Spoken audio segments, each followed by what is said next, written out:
tubaye akazi kuri iki channel yanyu Nyacu Comedy. Kora share, like and comment muri twitangirire. Umutwe w'ikiganiro cyacu yagira ati kubera iki bapfa? Kubera icyo bamaze kuba abasitari bahita bapfa?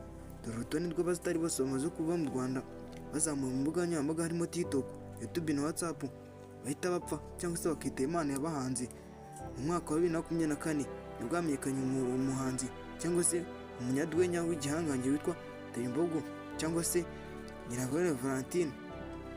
Mu mwaka wa 2024 nibwo urupfu rwe yababaje benshi cyane. Abafana be n'abakurikiranaga bamunamiye cyane bibuka ko yabashimishaga abantu n'uruhare rukomeye yagize mu kubaka u Rwanda ugena na showbiz. Imbuga nkoranyambaga baje abantu benshi cyane harimo n'abamukundaga ndetse na famille ye muri rusange. Bidaciye kabiri mwaka wa 2025 hahise havumbuka iki cyamamare cyangwa se umuhanzi cyangwa se undi mukomediye witwa Gogo.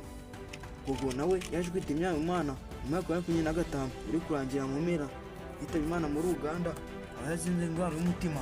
Abasitari babiri bamenyekanye mu mwaka wa 2024 ndetse na 2025 twizire kuri uyu munsi turiho, dore ko uyu munsi iyi tariki umunyarwanda Enoch Uwizeye cyangwa se uzwi nka Kagarara yabonye amahirwe cyane menshi cyane.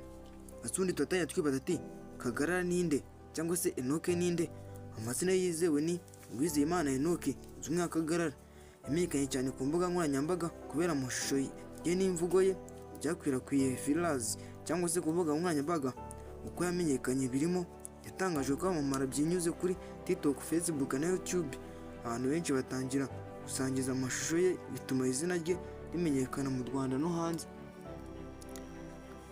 Guhura na Ashton Small cyangwa se umunyamerika Ashton Small cyangwa se Ashton Hall yavuye muri Amerika. Ashton Hall yamufashije kumenyekana kurushaho ku rwego mpuzamahanga. Bagiranye ingendo mu bihugu bitandukanye cyane byo muri Afurika ndetse no hanze. Impano n'amahirwe yabonye Kagarara byinshi cyane, ubwo yagumye naha sinshaka ko ari kuzabibona adasohotse cyangwa nk'aka kayoni byo niyo byiza.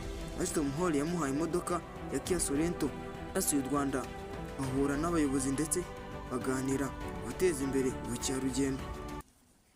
Ngaruka ku buzima bwa Kagarara se ese bwazabaho cyangwa se guhura na Ashton Hall Kagarara yazabyamo ingaruka? Yabaye ikimenyamenya bose ku mbuga nkoranyambaga. Inkuru yagaragaje ko umuntu ashobora kuba atazwi ashobora guhindurirwa ubuzima n'amahirwe ndetse n'imbuga nkoranyambaga. Tubaye akazi mwadukurikiyaga kwica ni yacu yanyu Nyacu Comedy. Icyo twakwibaza ni iki? Ikiganiro cyacu cyari gifite title ivuga ati ese kuki aba basitari bahita bapfa? Ese na Kagarara yabajya kwita Imana cyangwa se Imana yacyamutije umwuka? Reka tuyanga amaso. Jyewe nari umugaragu w'ibyegeranyo, undi nyita Hakizimana Reponse. Nawe utaha. Ciao ciao.